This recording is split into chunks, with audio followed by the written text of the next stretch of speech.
Namamanas ang buong katawan, malaki ang tiyan, Sobrang tigas po. nahihirapang huminga, at maging sa pagsasalita ay mistulang hinihingal na. Yung akin ng kalagayan, ako yung lumakas pa para matulungan ko yung mga anak ko to. Ito maliliit pang ere. Tutulungan Siya si nila Lynn ako. Amante, 46 na taong gulang, Maganda. ng Paligawan, Balete, Batangas. Isang inang nooy abala sa pag-aasikaso sa kanyang mga anak, may mistulang nakaratay sa higaang tanging saksi sa nararamdamang hirap. Hindi ikaw pumasok? Opo. Bakit? Wala po mag-aalaga po kay Mama. Wala mag-aalaga kay mama. Kaya hindi ka Umalis po ang pumasok. Papa. Asan ang papa? Umalis po. Saan nagpunta? Pumila na po gamot po. Bumili ng gamot. Isang inang patuloy na lumalaban para sa mga anak. Isang munting batang sa kabila ng kanyang murang edad. Gusto'y palaging nasa tabi ng ina upang ito'y alagaan at palakasin ang loob sa pamamagitan ng kanyang mga yakap. Bakit ka lumapit kay Kuya Benji? Hihingi po ng tulong na may paggamot po yung mama. Para maipagamot ang mama? Opo. Isa na namang misyon ang ating haharapin. Isa na namang kababayan natin na nangangailangan ng ating tulong at panalangin. Ituring po sana ninyong ang pag-share ng video na ito ay tulong nyo para sa ating mga kababayan. Rubilin kapit lang, marami nagmamahal sa inyo. Marami pa rin mga Pilipino may pusong busilak. Nadadamayan kayo. Salamat po sa mga tumutulong. Nakapagpagamat na rin. Bali ako. Te, Barangay Paligawan din to, no? Barangay Paligawan, Balete, Batangas. Puntahan po kami isang pamilya dito. Si Robilin, siya po yung bata na humihingi ng tulong para sa kanyang ina. Sana po mapagamit niyo po ang aking magulang mahal na mahal Hello po. siya. Umuulan po dito ngayon. Hello, Robilin. Hello, Nak. Pwede po bang pumasok? Hello po sa inyo. Sige po, okay lang. Yan, sinunod ni ate yung tsinelas. Hello, anak, Robilin. Kumusta ikaw? Okay lang po. Bakit may tapal ka sa noo? Nalagnat po ako. Nalagnat ka? Makalapit ka ng konti dito. Ako po lang. May lagnat pa ikaw? Masakit yata sa dito mo pala. Sabi na ibangon. Hindi ikaw pumasok? Opo. Bakit? Wala po mag-aalaga po kay Mama. Wala mag-aalaga kay mama. Kaya hindi ka Umalis po pumasok. ang Papa. Asan ang papa? Umalis po. Saan nagpunta? Pumila na po gamot po. Bumili ng gamot. Ang bait naman. Bakit ka lumapit kay Kuya Benji? Hihingi po ng tulong na may paggamot po yung mama. Para maipagamot ang mama? Opo. Anong nangyari siya? Patingin nga ng kamay mo. Ano to, manas? Okay lang, parang malaki rin yung tiyan mo. Ano ba nangyari sa'yo? Nagpaano ako kahapon. Parang nahirapan siya magsalita, ate. Okay lang ba dito ikaw? Si ate po yung responsable. Kaya ako'y napapunta ngayon.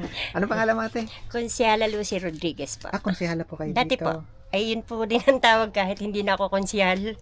Bahala na kayo sa aking Opo. konsehala. Nakarating po ako dito sa inyong lugar. Ano po ba nangyari kay ate? Ari po, matagal nang laging idinadaing niya yung kanyang tiyan. Hindi daw po siya makahinga ng ayos. Ay, ano yan? Bato sa bato? Mataas ang creatinine. Mataas daw po yung creatinine. Ay, dati po, idinadialysis na ito. Opo. Kaso, nito pong bandang huli, 3 buwan na daw po siyang hindi na dialysis sa kakulangan daw po ng pinansyal nga. Ano bang pangalan nyo pala? Lin po. At si Ate Lynn. Ilan taon na po kayo? 46. Ilan po inyong anak? Ano mo? 6. Asan yung iba nyong kapatid anak? Nasa Laguna po. Nasa Laguna. Ikaw na yung bunso. Opo. Matanong si Mister po, ano po bang kabuhayan nyo dito?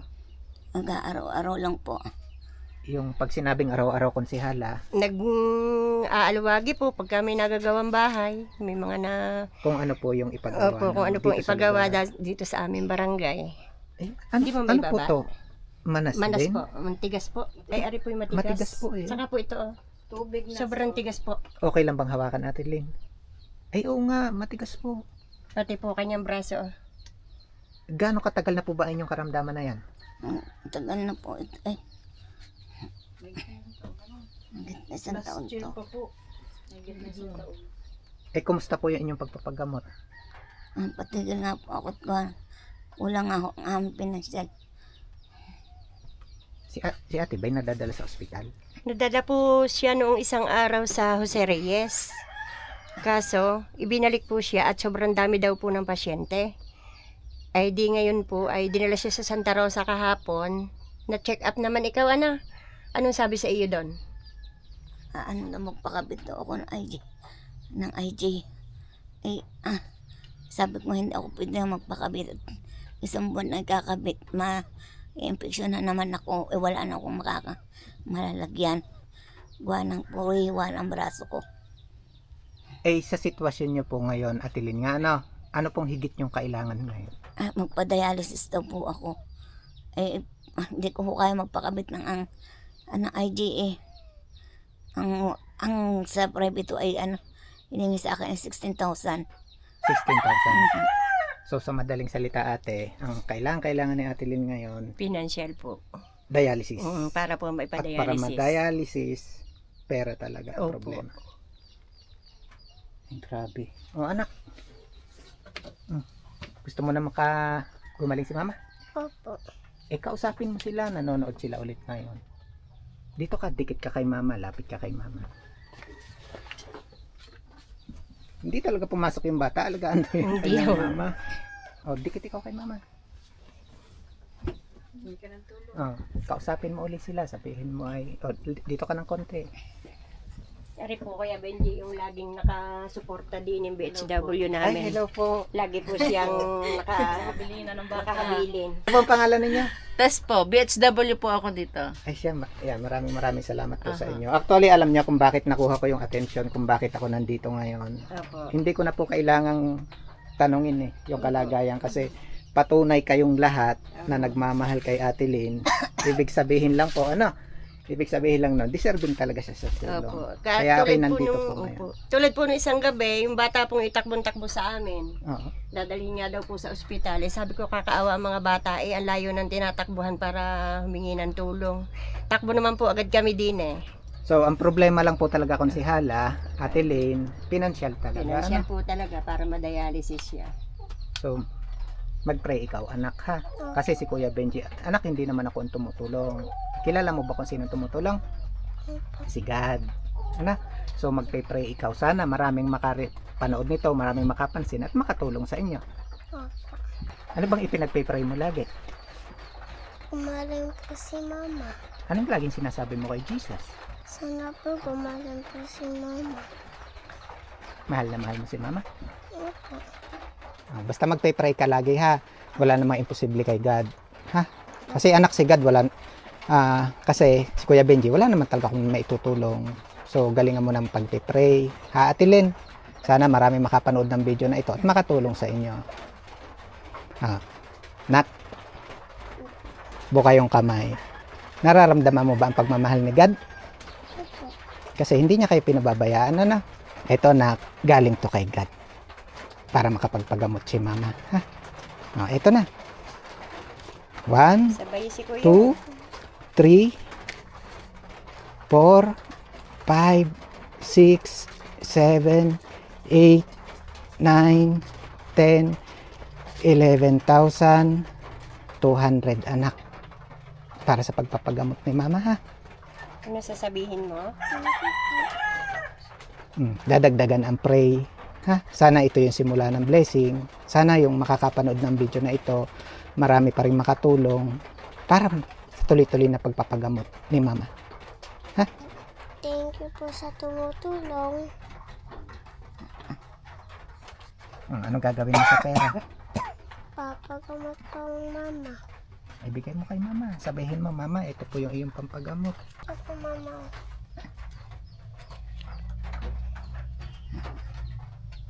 Salamat po sa mga tumutulong. Nakapagpagamot na rin. Pali ako.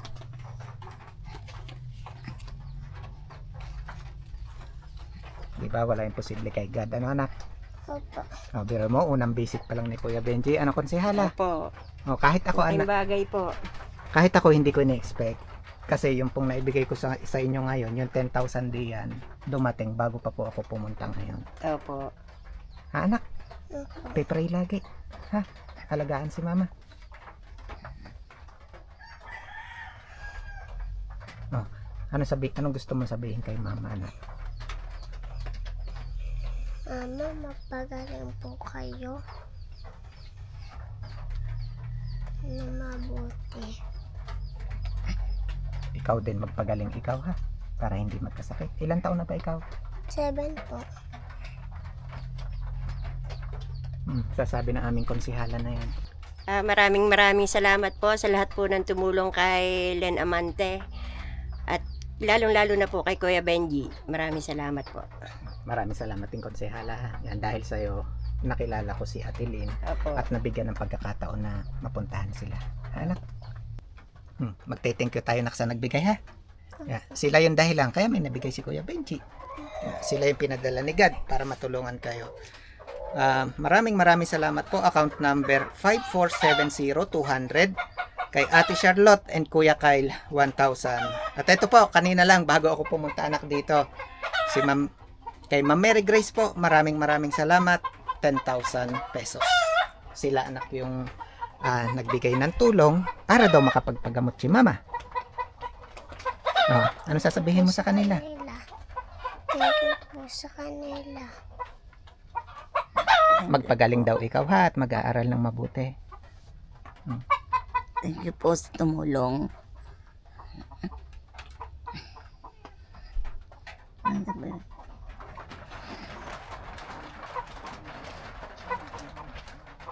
Basta tulad na sinasabi ko, anak, ha, pray pa rin. No? Opo. Kasi alam ko yung itong hawak-hawak ni Ate Lynn ngayon, higit pa rito yung kailangan.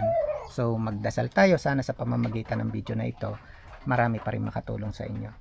So sa lahat pa rin po ng nais magpaabot ng tulong para kay Ate Lynn, para po kay Ruby Lynn. Yan. Kung kayo po yung magsesend sa akin pong account, huwag nyo pong kalimutan lagyan ng isang maiksing message for Ruby Lynn. Para alam ko po, kung may matanggap po ako, yun po yung para sa kanila. And then, just in case na meron po kayong concern, ano po, or for other transaction, pwede nyo po akong i-message sa page, o kung hindi nyo po ako i-message, i-mention nyo po ako, no? Para po ako yung makagawa ng way para may message po kayo. So, again, maraming salamat. Una po kay God, and then sa mga kababayan po, mga kabarangay, ano ba? Mga kabarangay po ni Ate Lynn na nagmamahal po sa kanila Maraming salamat konsehala. po. Maraming salamat Ito nga po yung Barangay Paligawan, Paligawan po. Balete, Balete. Batangas. Anak, ikaw din. Ano bang pangalan mo? Sandra po. Ilang taon na ikaw? Magi-12 po. Napasok kayo pareho. Anak, pray lagi. Again mga kababayan, para higit pa rin po natin silang matulungan, please share this video po.